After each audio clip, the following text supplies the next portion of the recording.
Hi everyone and welcome to another video.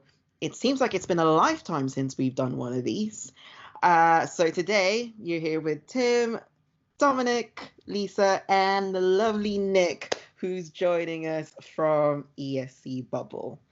And in today's video, we will be discussing about the news that we received today from the EBU about allowing artists to use pre-recorded backing vocals for next year's competition.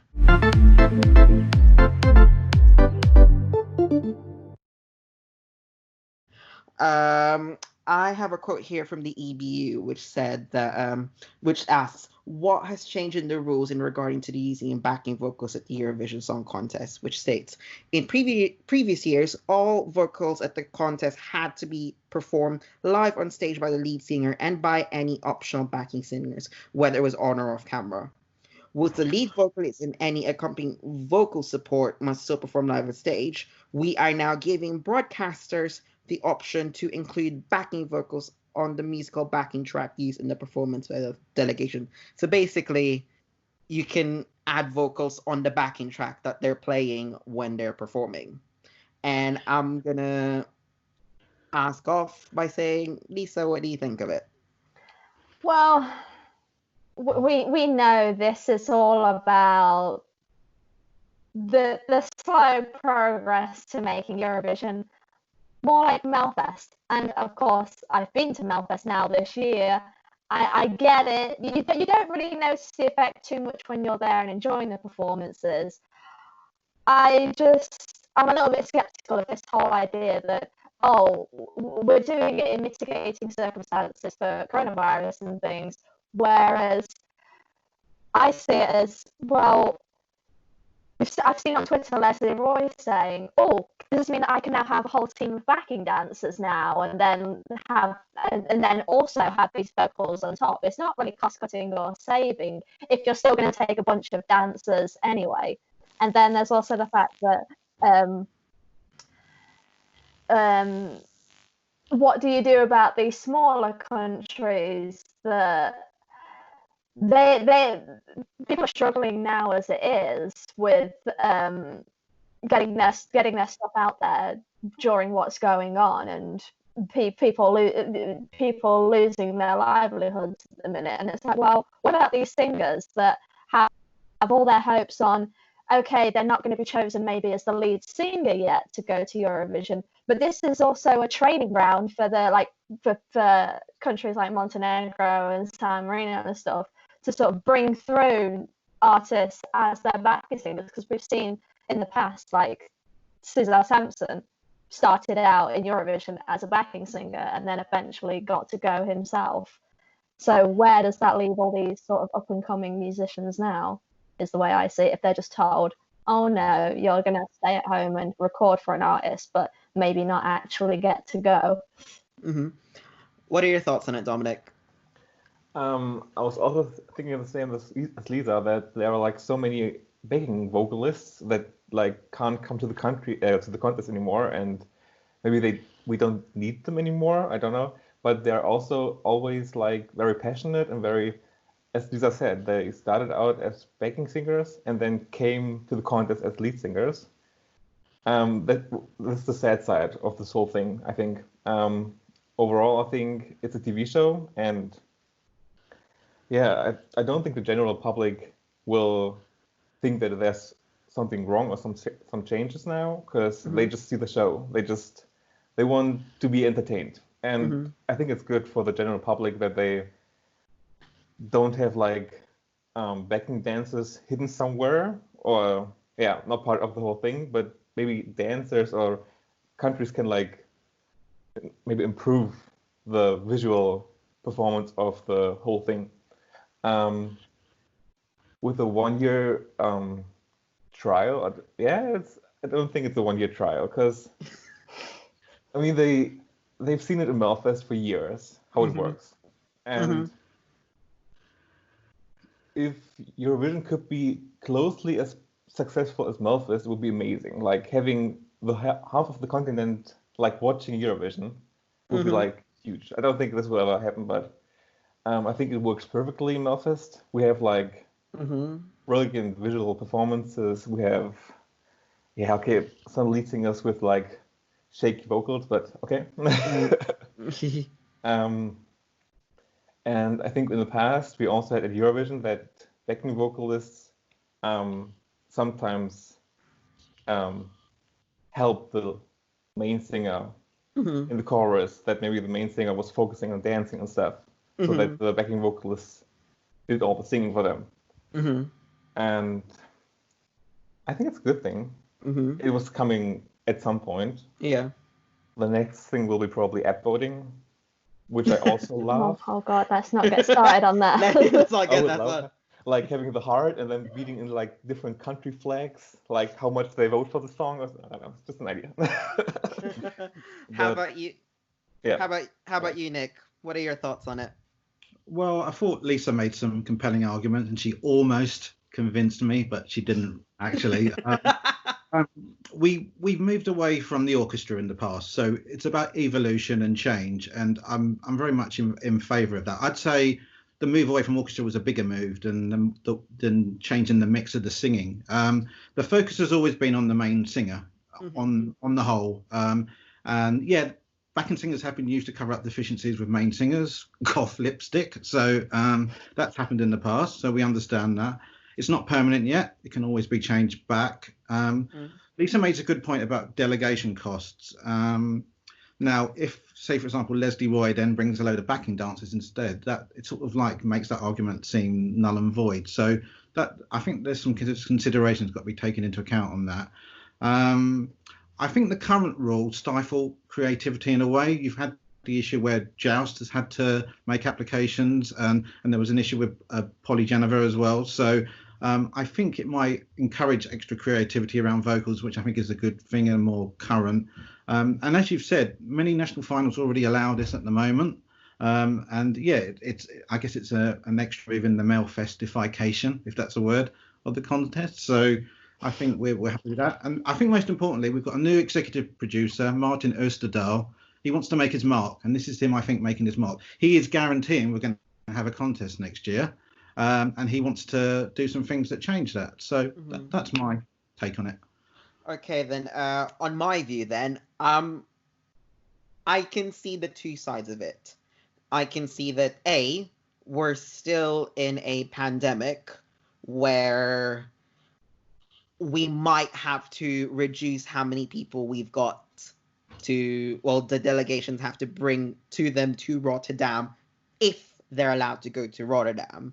So by allowing backing vocals, you are still able to have the same amount of quality that you would have should you have live backing singers. And at the same time, the performance can still shine in some way, because let's face it, I mean, the Eurovision fandom is closely tight, but at the same time, most of the people won't have seen the performance until that Saturday night on May 22. So that's my case for it. On the other hand, I can also see the flip side where if you allow this for 1 year and it becomes successful, it's just going to be successive cases of, oh, we'll only try it for 1 year. And then we're seeing this pattern of like, it becomes a permanent thing, which I can see why people are a bit annoyed at it on social media and they're not really happy with it. But at the same time, I can also see the way where, let's say had we had some of these songs from this year, and like I'll take Cleopatra as an example, where the backing vocals is a little bit, it's a little bit, I don't know, creative, and it might be difficult to simulate that on a live vocal. But with that rule that they're allowed to do it, and the fact that there's no limit on how many people you can have on the pre-recorded backing vocals. So maybe you can have like a Jon Lundvik track with a 100-person choir in the backing track. So that's what Eurovision choir is here for. Prove my point. So, but yeah, there is the two sides to it. But it is I'd say it's a welcomed addition, but it's a more of wait and see. But I can see why people are annoyed. But at the same time, you have to innovate, and also the contest has to go back. If this is like, I don't know, like the good evil to try and bring it back and ensure that the contest does happen next year, then so be it. I mean, if you look at this, like, do you think that there's some entries in the past that could have done with this rule? Because I can sort of see the advantage creativity wise. I mean, I can think of a lot of things, but I'll leave you guys to give your examples. You could have told us this question before. Yeah, so we could think about it. So basically, like, if I can think of the reverse of maybe songs that might have actually been hampered by this, because in some ways you can lose the sort of the raw emotion of a song. Like you imagine Jamala with all these effects, or Damian or Janita. Janita did not need any assistance at all. She just flew on her own with that vocal. So in some ways it can sort of sample the raw power of a singer. I think it's more useful for tracks with complicated choreography. I think having that extra having more dancers on stage will look better for some songs. And then if those pre-recorded vocals are in the bank, as it were, then it's a bit it allows the singer to maybe engage a bit more. Otherwise, I mean, I don't want to drag past winners, but Sertab Rana, that wasn't the best vocal, and I think with a bit of more backing vocal help, pre-recorded, it sounded better, even though it's still a great song. I mean, I know for next year, I know who's going to enjoy this. I mean, Roxanne's going to have a great time being able to have a lot of assistance. And also, on a different angle to that, someone like Eden might benefit, because yes, we know she can sing, she can dance, she can do everything, but it takes a little bit of pressure off. She can sort of focus a little bit more on the performance side of things for when it does. I also like that they announced the rule change now, so that especially the songwriters can like think about how could they use the backing vocals in the entries next year. And we also had pre-recorded backing vocals in Junior Eurovision for quite some time, I think. And I read on Twitter that a lot of people never noticed that they had pre-recorded backing vocals. So I'd say the same as what Nick said early on. If you had an entry which kind of has like it's more up tempo, and sometimes delegations would want to maybe have choreograph on it, or maybe if you had the pre-recorded backing vocals, I think it would mesh well. I can think of an example actually. Maybe in 2018, I'd say IQ, because of the fact that, remember, it had that kind of like mix and mesh of genres in the chorus, where I think when they tried to do it in the chorus, the vocals, I think, was a bit everywhere. But I think had this rule were in place then, I think they could have used the original backing vocal on the chorus, and I think they could have salvaged it somehow. So there is some entries where I think it could have helped in the past, but then again, in the future, it could improve the performance quality a bit better. And I think the only difference is, I think, because we're Eurovision fans and we overanalyze everything, we're the only ones that can tell the difference. But if you think about it, 90% of the time, most audiences would obviously just see it on that Saturday night. And we don't get trashy vocals anymore. like some certain Spanish performance. It was like you could hear the wrong notes. It will never happen again. Well, yeah. Well, then hopefully that. I mean, it's a temporary thing, and I hope that. They say that, but. I mean, it is 1 year, so like Johnny Logan would say, what's another year? I was gonna say Australia was funny, yeah.